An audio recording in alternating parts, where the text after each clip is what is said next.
say it with me, acknowledge. Acknowledge. Sabi ng acknowledge, to recognize the rights, the authority of, or the status of, to take notice of. Are you here? John 14:6. The Helper, the Holy Spirit, whom the Father will send in my name, will teach you all this. He is our helper. He is our teacher. He stands beside us. Dapat kilalanin mo at i-acknowledge mo si Holy Spirit. Are you here?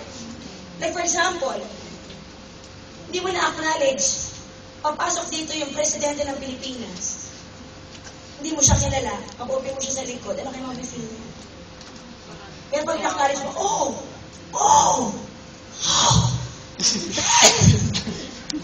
let's all stand up. The President of the Philippines is here. Maniwala ka sa kalimang klase. Kailangan i-acknowledge si Holy Spirit. Huwag na siyang isasantabi. Give Him high importance. Dapat sa Sunday, nire-recognize at pinapalakpakan mo si Holy Spirit. Ina-acknowledge mo siya. You know, listen to me. God is on the throne. Jesus is seated on the right hand. But the Holy Spirit is here on earth to work with you and me. Are you here? Are you here? Amen. Acknowledge Him. Amen. Alam mo, dahil ko na hindi na-acknowledge si Holy Spirit, na-acknowledge ko sarili ko. Kaya walang nangyayari nung acknowledge ko si Holy Spirit ang tindi ng pagbaba at paggalaw niya sa Pilipinas, sa aming simbahan, sa yun. Ibang klase, sabi mo nga, ibang klase. Ibang klase. Number 3 and the last, sabi mo nga, appreciate. Appreciate. Number 2 is what? Number 2 is Acknowledge. Number 3, pinakamatindi po ito. Listen to me, walang kukurap, walang hingat, hindi yun mabuti sa akin. Ang bako. Yes, ka na. Muna kayo. Oo. Sakit eh. Tingnan mo kung isa ko, walang kukurap. Number 3, you need to allow. Say with me, allow. Allow. Ano ibig sabihin ng allow? To permit. Permit, yes. To submit. To yield. Alam niyo po, kwento ko lang po, no? Huwag niyo na lang po i-chismis. Last December 28, umattend si Jen Constantino sa conference natin. He was just, you know, she was a shaky believer. But after that, believe me, he got on fire for God. After po nun, grabe. And when she learned this one, AAA, every day, she would AAA the Holy Spirit. Maniwala ka sa akin.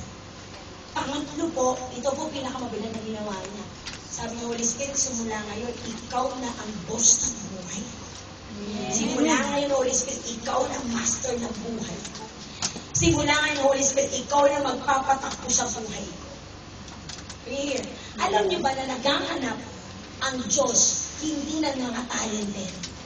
Naghahanap ang Diyos ng mga tao na what?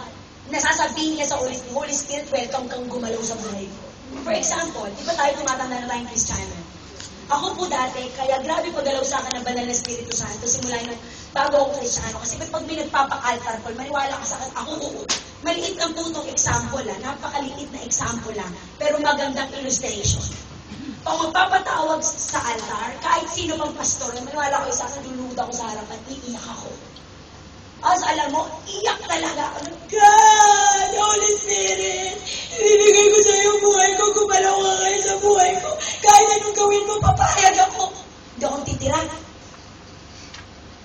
As in, kahit 1%, may iba sa inyo, di ba, pag tumanda ka na, yung tumatanda na ako, may nagpapatawag na ng altar ko, maniwala ka sa pupunta ko sa altar. Tapos alam mo, gagawin ko lang, Holy Spirit, baka may tumingin sa akin. Parang hinaharangan na natin si Holy Spirit. Gusto mo gumalaw si Holy Spirit sa'yo, i-allow mo lang siya sa buhay mo. Amen. Holy Spirit, bahala ka na kung yung gagalaw ko sa buhay mo. Go. Alam niyo, si Glenn, believe me.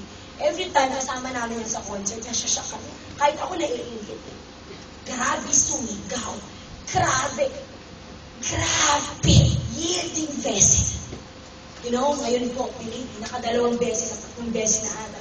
She is always awarded as the best artist or best singer. Na natatalo na niya ngayon si Sarah Heno. Rock performer. She's a rock performer. Si Sarah sa akin, grabe. Takot ako. Pero hindi kalaban ko si Sarah, ginagawa ko, tinitriple A ko lang sa Holy Spirit. I appreciate the Holy Spirit. I acknowledge the Holy Spirit.